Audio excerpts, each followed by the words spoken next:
사실은 좀 말이 안 되긴 하지. 그 안에 있는 건 하나도 중요하지 않아.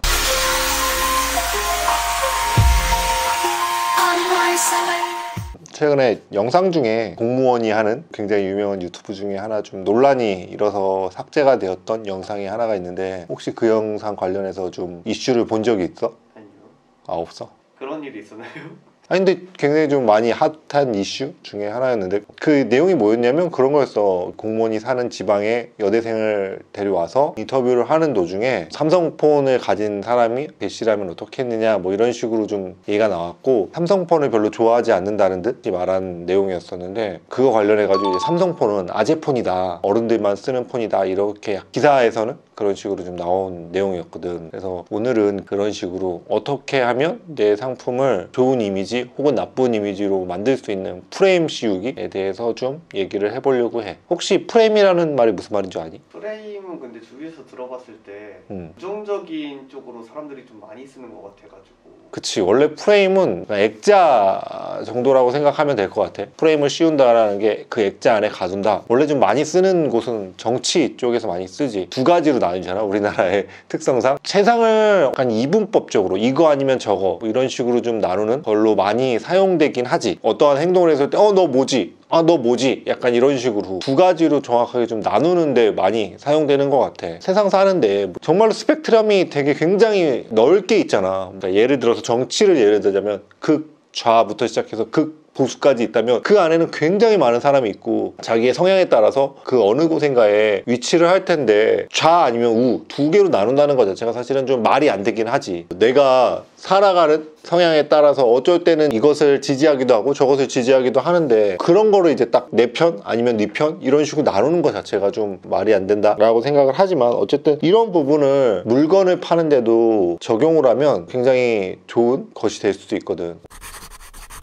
흔히 우리가 프레임을 나눌 때 크게는 한 3가지 정도로 진행이 되는 것 같아. 제일 먼저 숫자로 사람들에게 각인시키는 방법이야. 뭐 예를 들면 얼마 전에 지났지만 11월 11일 빼빼로데이 때 뭐 사니?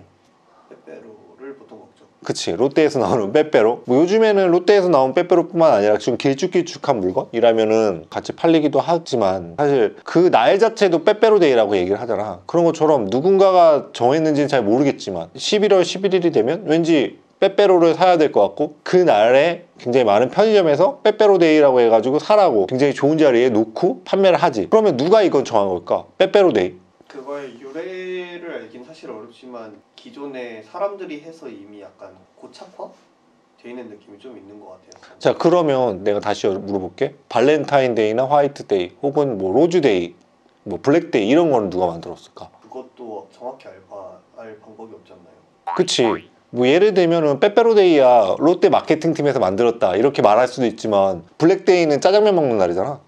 그러면 그건 전국에 있는 중국집이 만들었을까? 그건 아닐 거란 말이지. 요즘에 나오는 밈이나 유행어가 발생하는 것처럼 사실은 굉장히 우연한 기회에 그렇게 생겼을 수도 있어. 사람들이 사실은 가장 각인하기 쉬운 건 그런 숫자야. 뭐 예를 들면 삼겹살에 대한 3, 그러면 3월 3일 날은 삼겹살을 먹는 날이에요, 뭐 이런 식으로. 아니면 뭐 이제 63빌딩이라는 곳이 우리나라에서 제일 높은 빌딩은 아니지만 어쨌든 63빌딩이라는 게 우리나라에서 굉장히 오랫동안 마천루의 역할을 했었잖아. 근데 63빌딩은 63층 빌딩이라는 건 다 알고 있어. 그러면 롯데월드 빌딩, 그거는 잘... 그치. 그런 것처럼 숫자가 앞에 있으면 사람들은 숫자를 문자로 환산을 시켰을 때 기억이 굉장히 더 잘 되는 것 같은 거지. 제품이 숫자나 문자 그런 무언가 연관이 있는 제품이 있으면 최대한 비슷하게 만드는 게 좋은 것 같아. 그래서 내 제품을 만들 때 금방 각인이 될 수 있는 숫자를 써준다면 훨씬 더 쉽게 내 제품에 프레임을 씌워줄 수 있는 역할을 할 수 있을 거야. 두 번째는 컬러인데, 색깔로 사실은 좀 사람들에게 깊은 각인을 줄 수 있는 건 바로 지금 보고 있는 유튜브야. 유튜브를 딱 생각하면 무슨 색이 떠올라?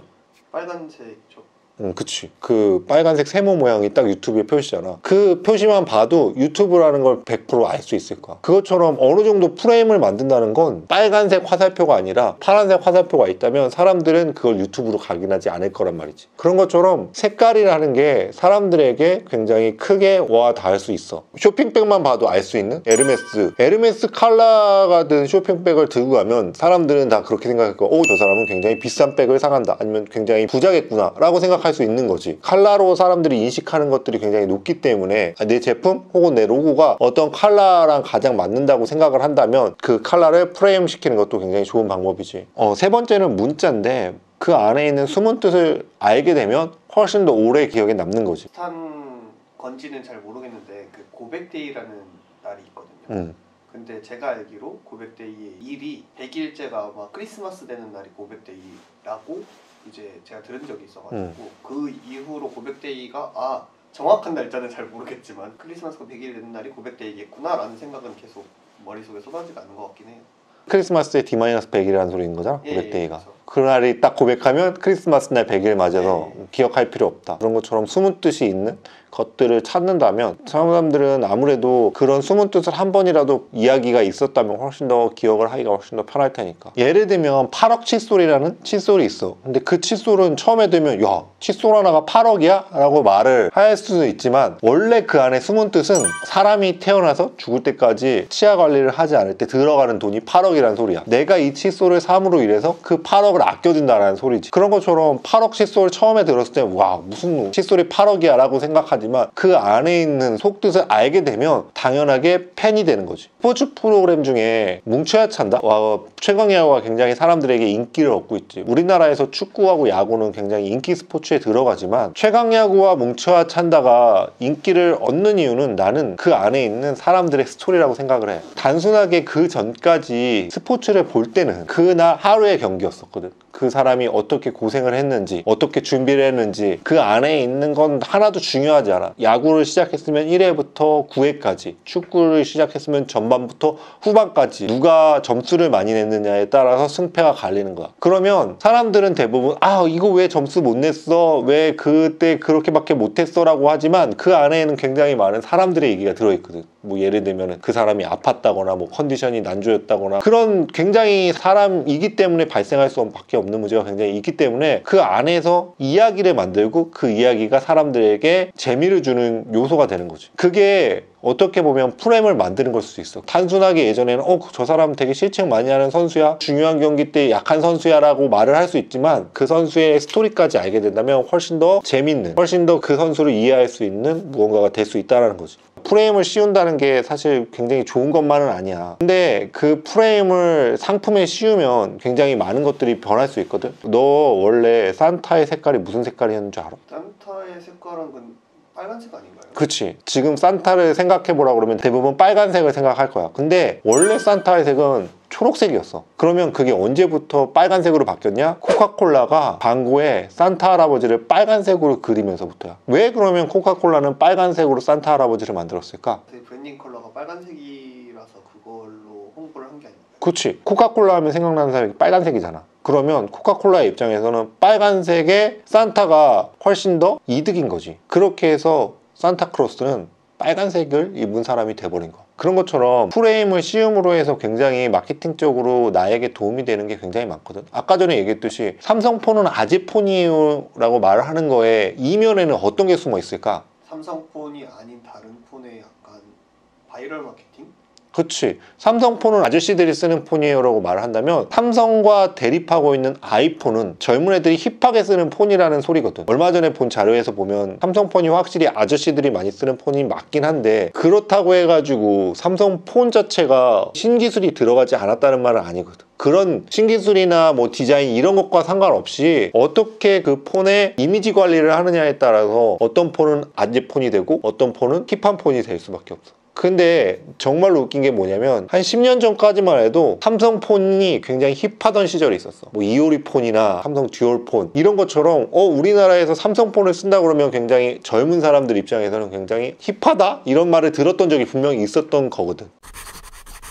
프레임이 씌워가지고 하는 상품이 이제 소비자분들의 뇌리에 각인될 수 있으면은 확실히 좋을 것 같기는 해요. 그치. 내가 어떠한 제품을 말을 할 때 한마디의 말로 사람들을 설득하는 게 가장 좋은 거잖아. 그러면은 그 한마디, 힙한 폰이에요 라고 딱 한마디만 한다면, 아저씨들이 쓰는 폰이에요 라고 한마디만 한다면 사람들이 다 알아들을 정도가 된다면 사실 더 이상의 마케팅 효과가 필요 없는 거지. 그만큼의 마케팅 효과가 없다고 생각을 해. 사람들에게 한 단어로 요약이 될 수 있는 제품을 만드는 거. 그게 굉장히 중요한 역할인 거죠. 내 상품과 비슷한 상품류를 구매하고 싶어하는 고객들에게 내 제품이 단 한마디로 그 사람들에게 선택당한다는 걸 생각을 한다면 프레임 씌우는 거는 굉장히 중요한 일이고, 프레임을 잘 씌우냐 못 씌우느냐에 따라서 제품의 성과가 갈린다고 생각을 해. 천양백화점은 사실 망했었잖아.